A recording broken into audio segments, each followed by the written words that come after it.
We like to call it the Supernatural Hour. And now, our hosts. We wish you a Merry Krampus. We wish you a Merry Krampus. We wish you a Merry Krampus. And we're glad you're all here. Find me something to throw at this guy. Tim's got news on stones, and Jan's been in homes. Castle's looked up weird news, and Brandy's here too. Hey, welcome to the Supernatural Hour. That was a fantastic song, and you guys know it. Right. Here, let me pull up my laugh track on my phone. Would you? Nope, because I don't have one. Busted. Welcome to the show. Tonight's show's going to be a good show. So we are going to talk Krampus today. So let's get on with our topic for this episode. Okay, you have to tell how festive we are. We're like super festive. Hey, Tim, Brandy, let's just meet them with silence. I'm kind of digging Don's sweater. Silence starting now. I like the little 8-bit Krampus sweater he's got going on. No, it's fun because we talked about doing a Krampus episode. We've actually talked about it for a few weeks now. Well, see, I suggested Krampus and Christmas ghost stories. I kind of researched that one a little bit. I've got an article in here on it. Oh, good, because there's not a whole lot of information on Krampus, so I'm glad you did that, 'cause that's why I was saying it was going to be a short episode. Yeah, Krampus is pretty much every documentary was about 10 minutes long? Yeah, and they all said the same thing. Yeah, that's kind of what I found. There was a 45-minute one, but it was a guy just telling stories. I couldn't really get into it because the background was just red with like snowflakes the whole time. You know, I think I may have researched the same research that you researched. That's quite possible because if we did good research, we researched more than one source. And I usually research several sources when we do these, and I think I saw the same one, and I got about 5 minutes in. I was like, how many times can we say research? This is bullshit, this research. So speaking of research, Jan. I researched shirts on Amazon, and I'm wearing a Krampus shirt. I can see. We'll have to post pictures on the good old Facebook. I can see your research shirts. So tell us about your Krampus shirts. They look like ugly sweaters, but they're T-shirts, which I'm not sure counts as an ugly sweater. Well, I don't want to spend a ton of money on a shirt. I probably wouldn't wear a whole lot, so we did the cheap T-shirts. I would totally wear that in like July, being it's a T-shirt. Yeah, I got kind of the happy Krampus, kind of like what your 4-year-old could wear, and the happy Krampus with the Gene Simmons tongue. Yeah. So then Don's got more of the creepy, demonic-y looking one. Some of them were really scary. I didn't want to be like totally evil, but Don's Krampus looks like, as Tim said, like 8-bit graphics from a Commodore really 64. digging it. He's got the chains and everything. Yep. Which we'll get into that. But mine's carrying off a little kid in a bag, so that's a little creepy. Oh wow. See. It's like he's all happy about it too. That's kind of twisted. Yeah, they're all happy. Even the kid looks a little happy, to be honest with you. He's like, hey, hello. Krampus is like, sweet, I'm kidnapping this kid. The kid's like, woo, I'm going for a ride. The kid's like, all right, I'm gonna die. Krampus is gonna drive me down to hell for a year. I mean, if Chungo here would be like, baby Spinari, I'm dead. I've got a very important story. Krampus is kidnapping me. All right, so let's talk Krampus. In fact, let me grab my Krampus notes so that I can stay on topic and not say weird crap. So Krampus is kind of interesting because really experts can't decide whether or not Krampus. There's really no set origin for Krampus. No, there isn't. That's the kind of the cool thing about it. It's kind of believed that Krampus may have started with the pre-Christian Alpine cultures. It's also believed that it could be Norse mythology. It could also be kind of a derived from some kind of pagan culture or ritual. Greek mythology was also kind of pointed at, and it really could be. It's all over the place. And it really could kind of be a derivative of all these things. Right, and it seems like from the, I'll use the word again, research that I did, it seemed to really kind of take off in the Eastern Europe, Bavaria area. Right, it kind of seems like the real area where it's really kind of focused at seems to be Germany, Austria, and kind of those countries. It kind of like Slovakia, right. Czech Republic, Slovenia, Croatia. Just that whole area right there. And it even got up into like Norway and Sweden. Right. Yeah, the Norse part of it, yeah. And it's interesting because Krampus actually derives from the word Krampen, which is German for claw. And so that's kind of where the name comes from, is he's the claw. Basically, you've got St. Nicholas, who is a happy, good smiley, Santa Claus-y type individual, and Krampus is kind of like the evil twin of St. Nicholas, if you will. Almost as if St. Nicholas represents God, and Krampus represents the devil. Or good and evil, or yin and yang, that type of thing. Well, it has to balance out. I mean, Right, well, you can't have good without evil, and you can't have evil without good. That's kind of what the whole representation between Krampus and St. Nicholas was. Some of these cultures, they thought that these two actually worked together when it came to the Christmas time and the holiday and that. Yeah, in fact, it's kind of interesting, and I don't want to get too far ahead of myself, but the whole mythology behind Santa leaving a lump of coal was kind of basically Santa's calling card for, hey, Krampus, the kid with the coal is yours. See, it would be a lump of coal or either a set of, was it birch sticks or birch reeds? Birch sticks, and in some Switches. cultures, they would actually paint the birch gold. And what was interesting is in some areas, in some cultures in that region, they would give the children a gold birch stick on Christmas, and the next day, if they received a silver birch stick, that meant that Krampus was a-coming for them. If they got to keep the gold birch stick, then all was well. But if there's a silver birch stick, then you're in for a whooping. yeah, I know this. And Krampus, that was kind of his thing, is when he would show up for these kids, he would either beat them with birch sticks, or he could potentially kidnap them and drag them down to hell to spend a year basically being punished for being a little shit for a year. And then after that year is over, they could come back and hopefully they'd be fixed. Well, that's just one of the things. One of the things I read or heard is that part of the Norse mythology, being that Krampus is supposedly the son of Hel, who is the daughter of Loki, and Krampus is basically over the underworld. And so what would happen in that part of the world is that Krampus, when he would kidnap you, he would take you down into the underworld, and you would either be tortured or eaten. Ooh, that sounds like fun. No. No, thank you. No. I like the other one better. I'd rather have like a jail sentence, like 1 year, and then come back. And kind of back where you're talking about the Loki thing, Krampus was also kind of thought to be derived from fauns and satyrs from Greek mythology, which is kind of along that same line, going back again to the origins. Now, what was interesting, though, is even though we celebrate Christmas on the 25th, December 5th was actually considered to be Krampus night. No, you just weed out the bad kids before Santa gets there. Yeah, it's like Christmas in Germany is basically December 5th. They celebrate it differently. And so Krampus... Spoiler alert, Christmas is not December 25th everywhere in the world. Just so you know. Santa Claus doesn't hit every kid in one night. Suddenly makes so much more sense. I actually knew that about research I did when I was in the second grade because I had to do a report on Czechoslovakia. But yeah, basically December 5th was considered Krampus night, and kids were warned before they went to bed not to invite demons into the home. Which, by the way, here on the Supernatural Hour, we invite you not to invite demons to your home every night of the year. If you get a Ouija board for Christmas, call us and we will dispose of it for you. After we hit you over the head with it. Or whoever gave it to you. No, you. For using it. Child abuse. Child abuse. Child abuse. Elderly abuse. So now what was interesting is if you go to some of these countries in Eastern Europe, they actually have what they call Krampennacht, which stands for Krampen Night. And they have these parades in these cities where basically people dress up as Krampus.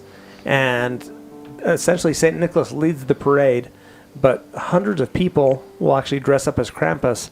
And they kind of parade through the streets of these cities and try and scare children and try and taunt adults and basically kind of whip people's legs with birch sticks. They make asses out of themselves is what they do. Right, it's kind of I've drunk, experienced that personally. kind of drunken revelry, if you will. Mm-hmm. But you know, some of those costumes were pretty creepy. Right, now Krampus has been described several different ways. Some describe Krampus as more of kind of a man with kind of bestial features. Bestial features. Bestial features. Some describe him more demonic. Some describe him just flat out as a beast. But generally, Half demon, half goat. Goat, yeah, that's the one that we have. I was going to say picture of in my home. is the most believe goat. Krampus has got cloven hoofs. Actually, one cloven hoof and one human foot. Every culture has that. Really? Yeah, I read that in one of the articles. And you can even see it in some of the pictures. Like, I think right there on Deanne's shirt, not so much. On Dawn's, you can kind of see he's got like one regular foot and one cloven hoof. Couldn't decide, huh? No, I'm not sure why that is, but On mine, it just looks like feet. yeah, but in all variations of what Krampus looks like, that was the one constant thing: is one human foot, one cloven hoof. He was also known to have a very long, pointed Gene Simmons style tongue. Mine does. Forked. Dark brown or black hair, usually kind of long and goat-like, and Krampus had goat horns, which both of your sweaters illustrate quite well. So he was kind of a demonic-looking character, if you would. Now, what was interesting with Krampus is he is often viewed with chains. Tell us about the chains, Tim. So, according to this article that was written back in 1958, the chains possibly represent an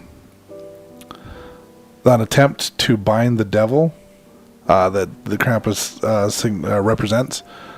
This was after, like, kind of Christianity adopted the whole thing in that region there. And that was their thing, because, I mean, at one point in time, they actually tried to ban Krampus in some of those European countries, because they saw it as basically anti-Christian. And Kind of like worshiping the devil. yes, so one of the things that they say is the chains represent their attempt to kind of bind the devil that Krampus is. That some of them think that they come back, though, from a more paganistic past. And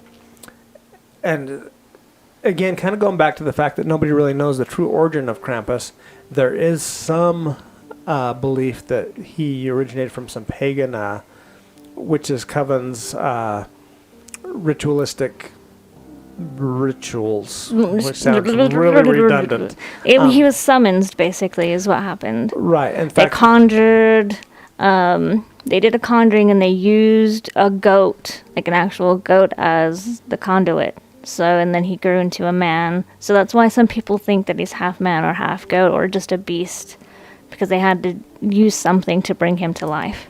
well, and what's interesting is going back to the birch branches that they're whipping people with and that they're giving kids, is in the coven type stuff, the birch branches actually symboled phallic virility, if you will. Yeah.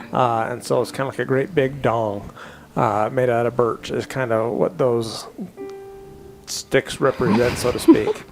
I can't believe I said dong on the podcast. Me neither.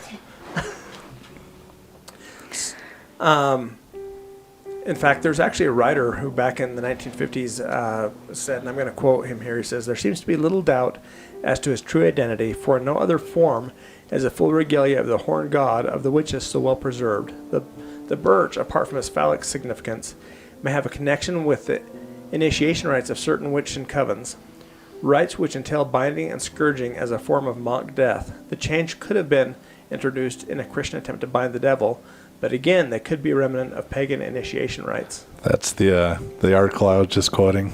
Oh, was it? Yeah, I didn't read the whole thing. I was just talking about the chains part of it. Yeah, and so it's interesting because Krampus has kind of been more of a European belief, but recently he's kind of made a resurgence in pop culture. I mean, with the movie in 2015, Krampus, and you start to see and hear, I mean, the TV show Supernatural, if anyone ever watches Supernatural, they've got an episode involving Krampus. I think they killed Krampus in the episode, I can't remember. So one thing before we get too much into the pop culture part of it, one of the things that they used to do is with those golden birch sticks, they would use those as a decoration in the homes, and they put them up on the walls, and it would be a constant year-round reminder for the kids to be good. So they would see it every day, and they were reminded to be good, so Krampus wouldn't come to their house come December 5th. I also suspect that if their houses were like my home was when I was a child, if you weren't good, that birch stick could be a reminder that you're going to get a whooping if you said a swear or did something you weren't supposed to. Yeah, Yeah. yeah. I think they would have actually been used. Yes. Yikes. I do believe our mom used a wooden spoon a time or two on my backside. I may have had a belt once or twice. I turned out okay. That doesn't surprise me.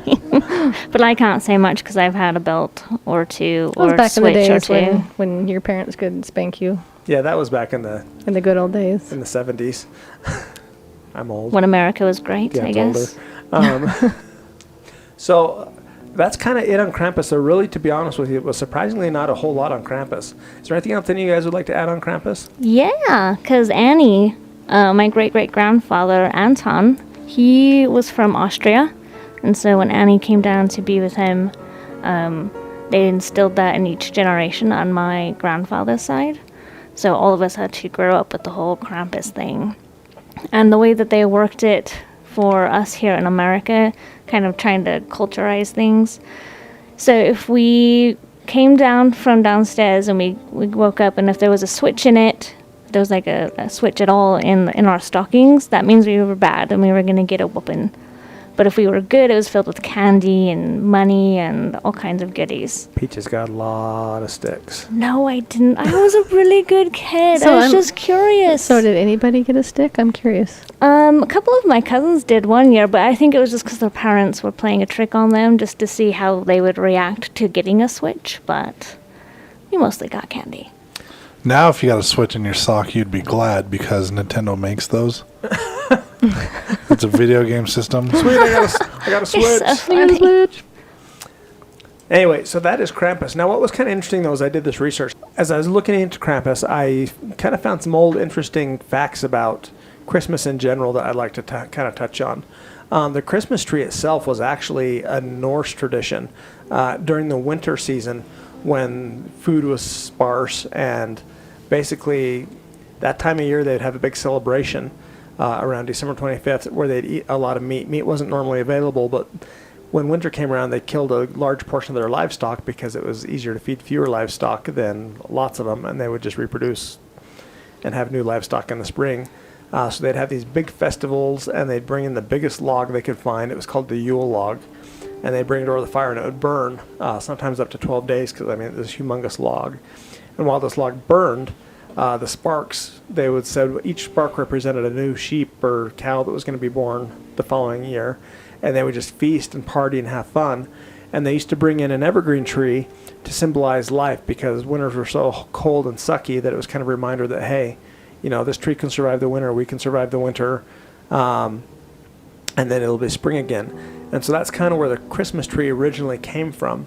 They also used to decorate a lot with holly.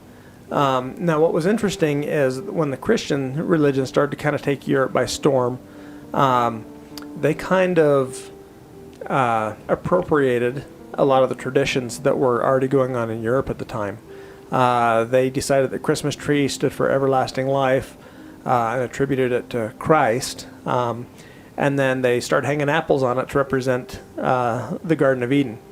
And those apples have basically become now our glass round Christmas bulbs. The holly, they decided symbolized the crowns, or Christ's crown of thorns.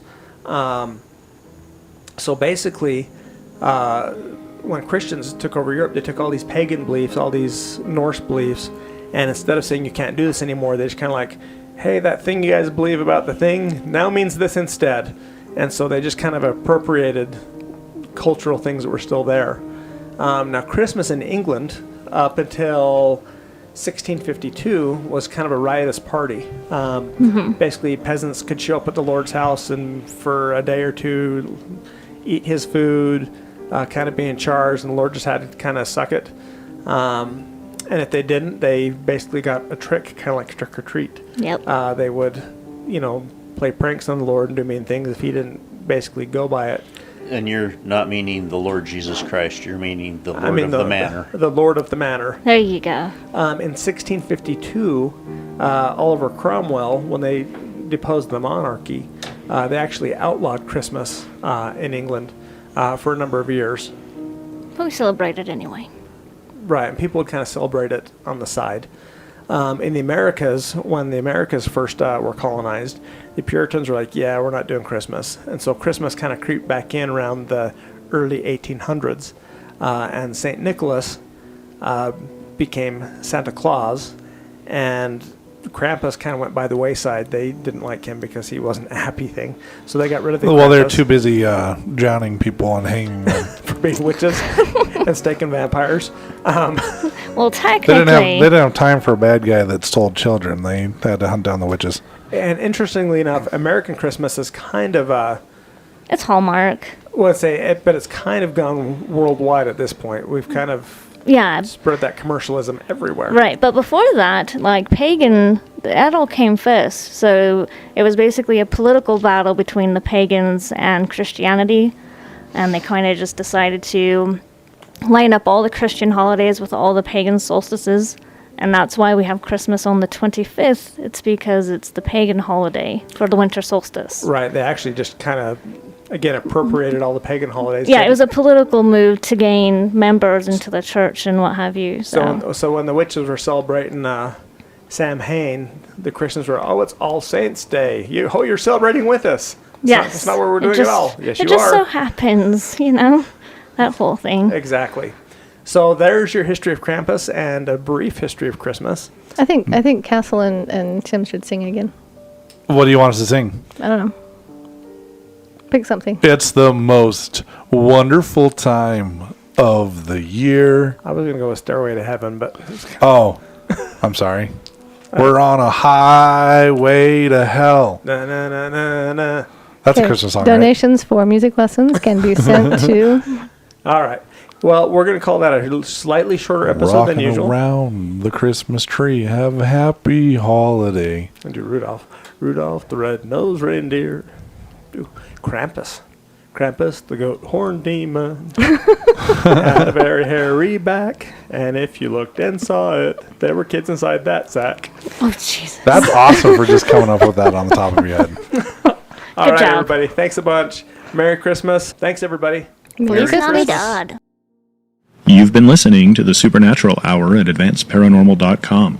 The Supernatural Hour is part of the Radio Ronin network found at RadioRonin.com. Copyright by Advanced Paranormal Services.